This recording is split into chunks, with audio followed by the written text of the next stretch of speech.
So cutting up a turkey at Thanksgiving can be stressful, and it's not always that cute if you do it in public. So we're going to show you the way to kind of cut it up behind the scenes in the kitchen and then make a beautiful platter so your guests think that you totally know what you're doing. So first thing you want to think about when you're carving the turkey is where all the body parts are located. So you're going to locate your legs and then just very gently, just a surface cut right through.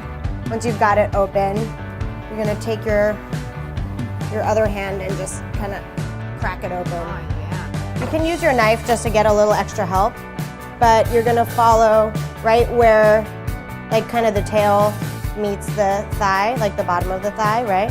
You can open it up a little bit like that. And soon you're gonna come upon the ball socket joint right there. You wanna make sure that you've dislocated it completely. And then you can work your way through. And then when you see this little nugget, make sure to leave it in place because that's the best part. It's called the oyster, and no one should know about it. So I'm gonna just take off these awesome little oysters as well. Super tender, super juicy. Let's move on to white meat. So your first cut, you want to come right along one side of the keel bone. I'm going to go ahead and put my knife in. You want to be pretty confident with your cuts because if you hesitate, your skin will get all weird and then it won't be on the breast. So you do your first cut until you feel pressure. Now is come just down along that wishbone. So get your knife in there, push it against the bone so you get as much meat as you can off. Do you see this kind of natural line right here where Erica took the leg off? That's where your breast meat ends. It's telling you where it wants you to go, right? So just get your knife in there and score along the bone. So you see it'll just fall off of its rib bones. And then when you hit the wing, hold on to the wing as like a natural handle and just line up your lines right there. So that's it. That's one piece of breast. And then the last bit, the wing. There will be some tension right there, right? So just get in with your knife and break that skin. Give it a good tug. And then you can just pop right through that joint. And then you have turkey wings. Beautiful. So you've got this little nub on the end, right? It's called a wing tip. Not a lot of meat on that, but it's going to make your stock awesome. So just rip it off. Throw it in a pot.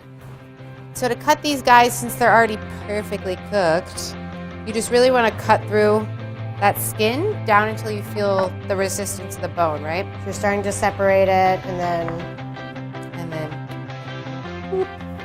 finish with your knife.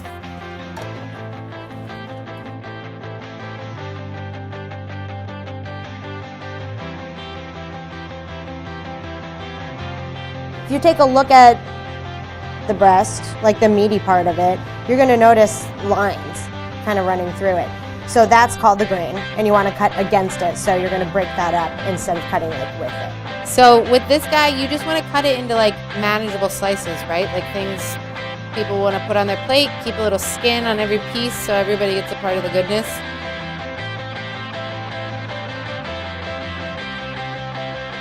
So with this guy, same idea as the wing. Right through that skin, right, until you get to the joint. And then you can just rip apart the rest of it with your hand, right? Yeah.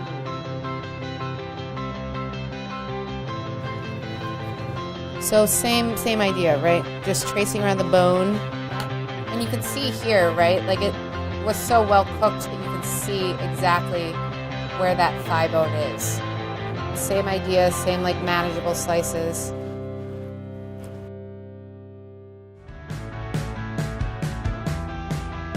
Cool. That's it, right? Yeah, that's it. Oh, if you want to go the extra mile, garnish.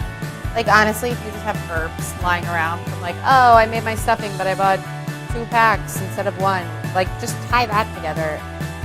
Just remember to cut it up in the kitchen first and then bring it out to the table.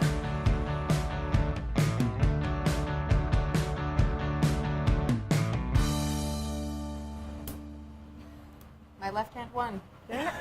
You're not fun.